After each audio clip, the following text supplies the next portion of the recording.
பண்டிகை என்றாலே ராம்ராஜ் நிரந்தரம். Ramraj dhoti shirts kurta festival celebration wear. L and T நிறுவனத்தினுடைய தலைவர் எஸ்.என். சுப்பிரமணியம் ஒரு விஷயம் சொல்லியிருக்காரு. ஊழியர்கள் வாரத்துல 7 நாளும் வேலை பார்க்கணும், 90 மணி நேரங்கள் வேலை பார்த்தாதான் கம்பெனி வளரும், நாடு வளரும் அப்படின்னு சொல்லியிருக்காரு. அது மட்டும் இல்ல, சண்டே கூட வீட்டில இருந்து மனைவியின் முகத்தை எவ்வளவு நேரம் தான் பார்த்துக்கிட்டே இருப்பீங்க அப்படின்னு பேசியிருக்காரு. அது சர்க்காசமாக கூட இருக்கலாம். மனைவியினுடைய முகத்தை பார்க்கறதும் அவங்களோட டைம் ஸ்பெண்ட் பண்றதும் அது ஒவ்வொரு கணவரும் அவங்க மனைவி மேல எவ்வளவு காதல் வச்சிருக்காங்க அப்படிங்கிறத பொறுத்து அமையும்.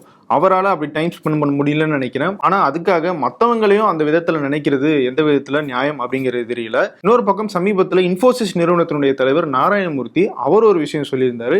ஊழியர்கள் ஒரு நாளைக்கு 12 மணி நேரமாவது வேலை பார்க்கணும், வாரத்துக்கு 70 மணி நேரமாவது வேலை பார்க்கணும், அப்படி வேலை பார்த்தாதான் நாடு வளரும் அப்படின்னு பேசியிருந்தாரு.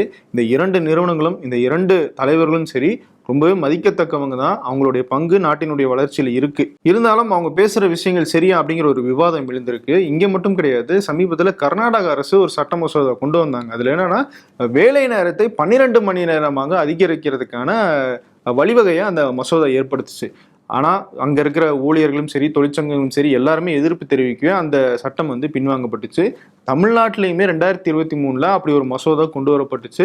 ஆனா இங்க திமுகவினுடைய கூட்டணியில் இருக்கிற கம்யூனிஸ்ட் கட்சிகளும் ஏன் திமுகவினுடைய தொழிற்சங்கமுமே அந்த 12 மணி நேர வேலை அப்படிங்கிற அந்த மசோதாவுக்கு எதிர்ப்பு தெரிவிக்கவே திமுக அரசு அந்த சட்டத்தை பின்வாங்கினாங்க. அந்த சட்ட மசோதாவை ஏன் கொண்டு வந்தோம் அப்படின்னு சொல்லிட்டு அப்போ தொழில்துறை அமைச்சரா இருந்த தங்கம் தென்னரசு ஒரு விளக்கம் கொடுத்திருந்தாரு. அதுல தமிழ்நாட்டில் இன்வெஸ்ட் பண்ண வர அந்த நிறுவனங்கள் எல்லாம் தமிழ்நாட்டில் 12 மணி நேரம் வேலை நேரம் இருந்தா எங்களுக்கு ரொம்ப வசதியா இருக்கும் அப்படின்னு சொல்லி வலியுறுத்தினாலதான் அப்படி ஒரு சட்ட மசோதாவை கொண்டு வந்தோம்னு சொல்லிட்டு ஒரு அதிர்ச்சிகரமான ஸ்டேட்மெண்ட்டை கொடுத்திருந்தாரு. ஸோ நாராயணமூர்த்தியோ இல்ல எஸ்.என். சுப்பிரமணியமோ மட்டும் கிடையாது, ஒட்டுமொத்தமா கார்பரேட் நிறுவனங்களும் பிசினஸஸும் இந்த 12 மணி நேரம் வேலை அப்படிங்கறத நோக்கி தான் எல்லாரையும் தள்ளிக்கிட்டு இருக்காங்க அப்படிங்கிறது இங்க நமக்கு தெரியுது. சரி, அந்த நிறுவனங்களுக்கு கேட்டெல்லாம் நம்ம சில கேள்விகளை கேட்கலாம். 12 மணி நேரம் ஒரு நாளைக்கு வேலை பார்க்கணும் அப்படின்னு சொல்றாங்க. சரி, 12 மணி நேரம் வேலை பார்த்தா அதுக்கான எக்ஸ்ட்ரா இன்சென்டிவ்ஸோ எக்ஸ்ட்ரா ஊதியங்களோ கொடுக்கப்படுமா?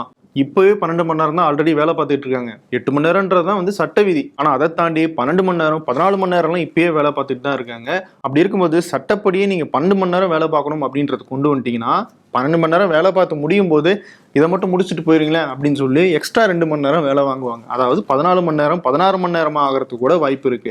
அப்போ இது ஊழியர்களை எக்ஸ்ப்ளாய்ட் பண்ற மாதிரி தானே ஆகுது. ஏற்கனவே ஸ்ட்ரெஸ், ஃபினான்ஷியல் ப்ரெஷர்னு ஏகப்பட்ட டென்ஷன்ல இன்னைக்கு இருக்கிற ஊழியர்கள் எல்லாருமே வாழ்ந்துகிட்டு இருக்காங்க. இளம் வயதிலே ஹார்ட் அட்டாக்லாம் இறந்துகிட்டு இருக்கிறதா நிறைய நியூஸஸ் நம்ம பார்த்துக்கிட்டு இருக்கோம். அப்படி இருக்கும்போது இப்படி ஒரு ப்ரெஷரை நம்ம அவங்க மேல போடும்போது இந்த இளம் வயது மரணங்கள் அப்படிங்கிறது அதிகரிக்க தானே செய்யும். அதுக்கு தான் இவங்க வழிவகுக்கிறாங்களா அப்படிங்கிற ஒரு கேள்வி வருது. இன்னொரு பக்கம் எஸ்.என். சுப்பிரமணியம் வாரத்துல 90 மணி நேரம் வேலை பார்க்கணும் அப்படின்னு சொல்றாரு, சண்டே உட்பட. ஸோ அப்படி நம்ம டிவைட் பண்ணி பார்த்தோம்னா ஒரு நாளைக்கு 12 13 மணி நேரம் வேலை பார்க்கணும் அப்படின்னு சொல்றாரு. சரி, ஒரு நாளைக்கு 12 மணி நேரம் ஒருத்தன் வேலை பார்க்கறான்னு வைங்க, ஆஃபீஸ்லேயே அவன் இருக்கான். 12 மணி நேரம் முடிஞ்சதுக்கு அப்புறம் வீட்டுக்கு வர்றதுக்கு 2 மணி நேரம் ஆகும். 14 மணி நேரம் முடிஞ்சிருச்சு. தூக்கம் ஒரு 8 மணி நேரம் வச்சுக்கோங்க, 22 மணி நேரம் முடிஞ்சிருச்சு. மீதி இருக்கிற அந்த 2 மணி நேரத்துல அவனால என்னதான் பண்ண முடியும்? மனைவியுடைய முகத்தையே நீங்க எவ்வளவு நாள் தான் பார்த்துக்கிட்டு இருப்பீங்க அப்படின்னு சொல்றாரு எஸ்.என். சுப்பிரமணியம்.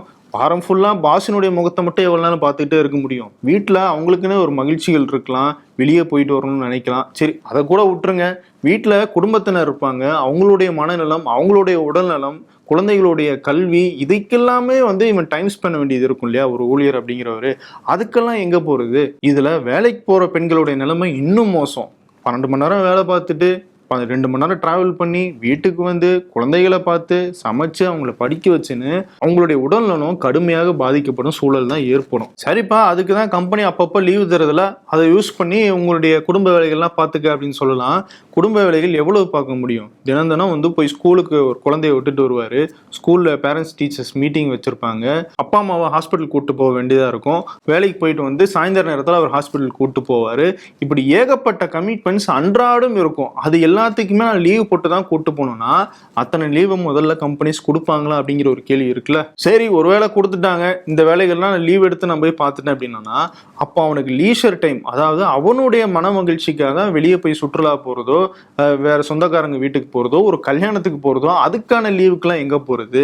அப்போ ஃபுல் அண்ட் ஃபுல் ஒரு இயந்திரம் போல வேலை பார்த்துக்கிட்டே தான் இருக்கணுமா? அவங்களுக்குன்னு ஒரு பர்சனல் டைம்னு ஒன்று இருக்கவே கூடாதா? இவங்க சொல்றதெல்லாம் பார்த்தா அப்படிதானே நமக்கு தெரியுது. 12 மணி நேரம் ஒருத்தன் ஆஃபீஸில் வேலை பார்த்து குடும்பத்தை சரியா கவனிக்காம, குடும்பத்தில் இருக்கிறவங்களுடைய ஹெல்த்தை பார்க்காம, தன்னுடைய ஹெல்த்தை பார்க்காம வேலை பார்த்து ஒரு நாள் குடும்பத்தில் இந்த சிக்கல்கள்லாம் ஏற்பட்டு குடும்பத்தில் இருக்கிறவங்களுடைய உடல்நிலை பாதிக்கப்படும் போது அவனுடைய பெர்ஃபார்மன்ஸில் குறைபாடு ஏற்படும். அப்போ நீங்கள் என்ன பண்ணுவீங்க? உங்களுடைய பெர்ஃபார்மன்ஸ் சரியில்லை, நாங்கள் உங்களை வேலையை விட்டு அனுப்புகிறோம்னு சொல்லி அவனை வெளியே அனுப்பிடுவீங்க.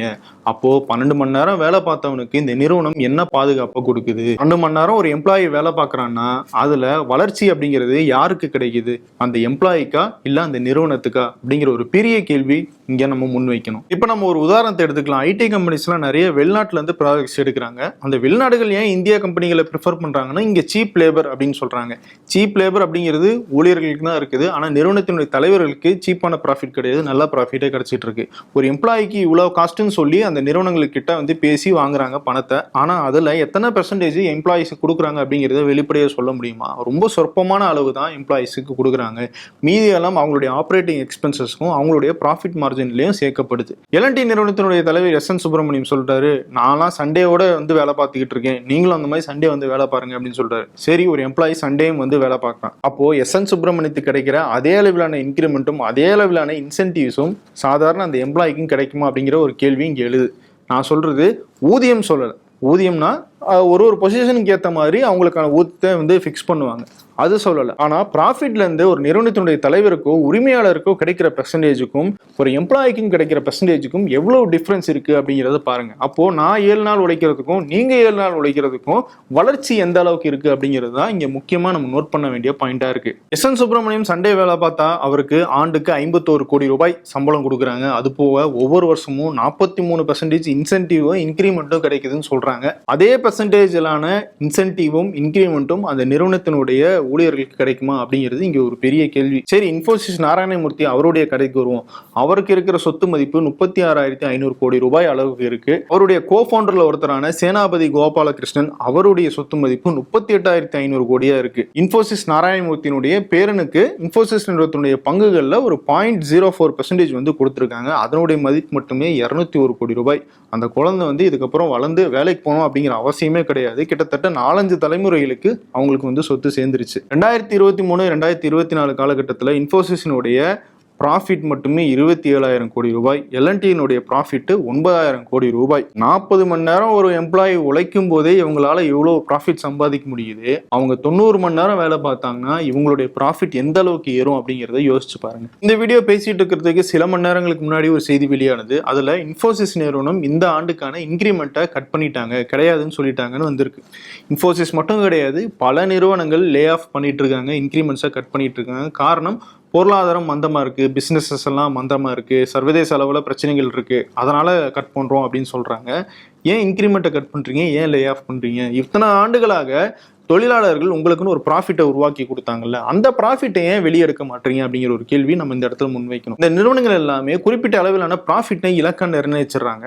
அந்த ப்ராஃபிட் அடையலை அப்படின்னோம்னா இந்த இன்க்ரிமெண்ட் லே ஆஃப் அப்படின்றத நோக்கி போயிடுறாங்க. இவங்களுக்கு லாஸ் ஆகலை, ப்ராஃபிட்டினுடைய அளவு தான் குறைஞ்சிருக்கு, அதுக்கே இந்த மாதிரியான நடவடிக்கைலாம் எடுக்க ஆரம்பிச்சிடுறாங்க.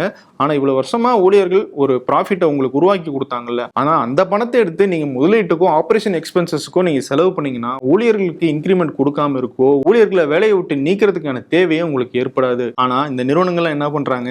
4 பேர் வேலை பார்க்குற இடத்துல 2 பேரை மட்டும் வேலைக்கு வச்சுட்டு 2 பேரை வேலையை விட்டு நீக்கிடுறாங்க. இதனால அவங்கள 12 மணி நேரம் 14 மணி நேரம் ப்ரெஷர் பண்ணி வேலை பார்க்க வைக்கிறாங்க. அவங்க ஃபிக்ஸ் பண்ண ப்ராஃபிட் டார்கெட்டை அந்த நிறுவனத்தினுடைய செயல்பாடு மூலமா அடைய முடியலன்னா இந்த மாதிரி அவங்களுடைய செலவுகளை கட் பண்ணி ப்ராஃபிட்டை அதிகப்படுத்துறதுக்கான வழிகளை தேடுறாங்க. இது எந்த வகையில நியாயமாகும்? பொருளாதார சூழல் மந்தமா இருக்கு, புரிஞ்சுக்க முடியுது. இந்த மந்தத்தினுடைய தாக்கம் அந்த நிறுவனங்களுக்கும் நிறுவனத்தினுடைய தலைவர்களுக்கும் மட்டும் கிடையாது, அதுல இருக்கிற ஊழியர்களுக்கும் தான். வாங்கும் சக்தி குறைஞ்சதுனால பொருளாதாரத்திலையும் அது தாக்கத்தை ஏற்படுத்தி எந்தவித பிசினஸும் சரியான ஆக்டிவ் சேல்ஸை வந்து காட்ட முடியாத நிலைமைக்கு மாறிக்கிட்டு இருக்கு. இந்த மாதிரியான ஒரு மந்தமான சூழ்நிலையில இந்த வருஷமா நீங்க சம்பாதிச்ச ப்ராஃபிட்டை அதை எம்ப்ளாய்க்கு நீங்க கடத்துனீங்க அப்படின்னோம்னா அவங்களுக்கு சரியான ஊதியத்தையோ இல்லை ஊதிய உயர்வையோ நீங்க கொடுத்தீங்க, அவங்கள வேலையை விட்டு நீக்காம வச்சிருந்தீங்கன்னா அவங்களுடைய வாங்கும் சக்தி அப்படிங்கிறது அதிகரிக்க ஆரம்பிக்கும். அப்போ அவங்க போய் என்ன பண்ணுவாங்க, ஒரு காஸ்ட்லியான பொருளை வாங்குவாங்க, ஒரு காரை வாங்குவாங்க, ஒரு வீடை வாங்குவாங்க.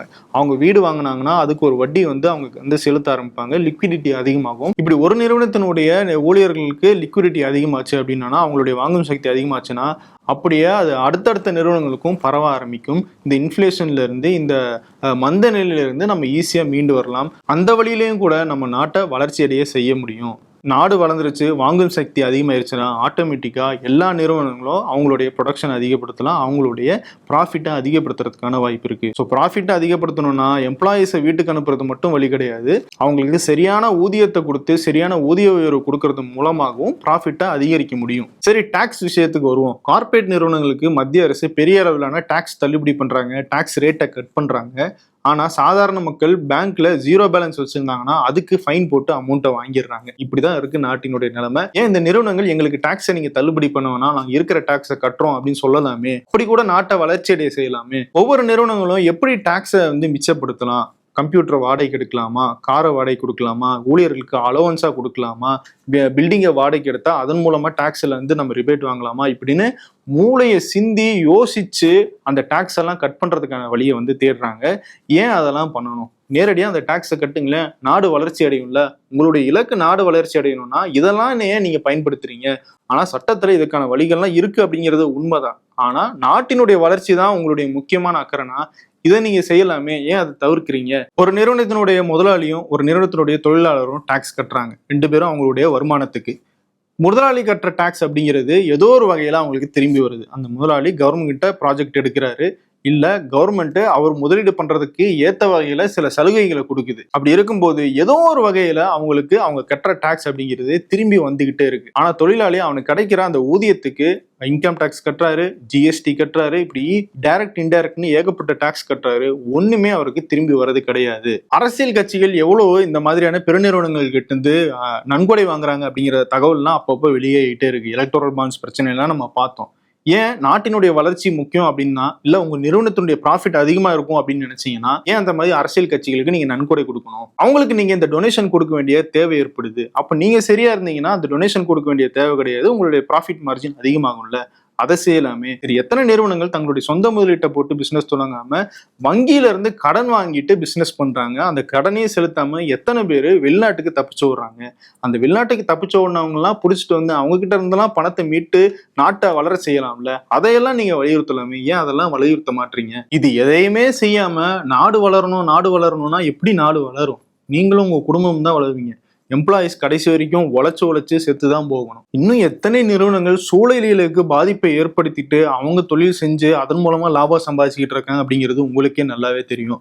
அதையெல்லாம் தடுத்து நிறுத்த சொல்லி கவர்மெண்ட்டை வலியுறுத்தலாம். அந்த நிறுவனங்களுடைய நண்பர்களாக தான் நீங்க இருப்பீங்க, அவங்க கிட்ட பேசி இப்படிலாம் பண்ணாதீங்கன்னு சொல்லி வலியுறுத்தலாம். அப்படி பண்ணாலுமே இந்த நாடு வளரத்தானே செய்யும். முதல்ல இந்த 8 மணி நேர வேலை அப்படிங்கிற சட்டம் வர்றதுக்கு முக்கியமான காரணமா இருந்தது கம்யூனிஸ்டுகள். அவங்க போராடி வாங்கி கொடுத்த உரிமை தான் இந்த 8 மணி நேர சட்டம். அதுக்கு முன்னாடி எப்படி இருந்துச்சு? ஒவ்வொரு நிறுவனங்கள்லயும் தொழிலாளர்கள் கொத்தடிமைகளாக நடத்தப்பட்டாங்க. 12 மணி நேரம் 18 மணி நேரம்லாம் வேலை வாங்கி அது மூலமா கடுமையான லாபம் சம்பாதிச்சு அதுல சொற்பத்தை மட்டும்தான் அவங்களுக்கு வந்து கிள்ளி வீசினாங்க. இன்னொரு பக்கம் விவசாயத்திலையும் இதே மாதிரியான ஒரு மெத்தட் தான் இருந்துச்சு. பண்ணையார்களும் ஜமீன்களும் விவசாய கூலிகளை கொத்தடிமைகளா வச்சுக்கிட்டு அவங்களுக்கு சரியான ஊதியம் கொடுக்காம ஒரு சோறு கூட போடாம அவங்களை அப்படியெல்லாம் ட்ரீட் பண்ணியும் பணம் சம்பாதிச்சுக்கிட்டு இருந்தாங்க. அவங்களையெல்லாம் எதிர்த்து போராடி ரத்தம் சிந்தி வாங்கி கொடுத்த அந்த உரிமையை நீங்க நாட்டினுடைய வளர்ச்சி அப்படிங்கிற பேர்ல பறிக்க நினைக்கிறீங்க. நாடு வளரணும் அப்படிங்கிற உங்க அக்கறை ரொம்பவே மதிக்கத்தக்கது தான். ஆனா நாடு வளரணும்னா கூட சேர்ந்து நாங்களும் வளரணும். அதுதான் உண்மையான வளர்ச்சி. அப்படி உண்மையான வளர்ச்சி இல்லாம நாடு மட்டும் வளரணும் அப்படின்னு நீங்க நினைச்சீங்கன்னா மாற வேண்டியது தொழிலாளர்கள் கிடையாது, நீங்க தான். இது போன்ற பல்வேறு செய்திகளை தொடர்ந்து டிகோட் நிகழ்ச்சியில அனாலிசிஸ் பண்ணிட்டு இருக்கோம். வேறொரு வீடியோல உங்களை மீண்டும் சந்திக்கிறேன். நன்றி, வணக்கம். பண்டிகை என்றாலே ராம்ராஜ் நிரந்தரம். Ramraj dhoti shirts kurta festival celebration வேர்.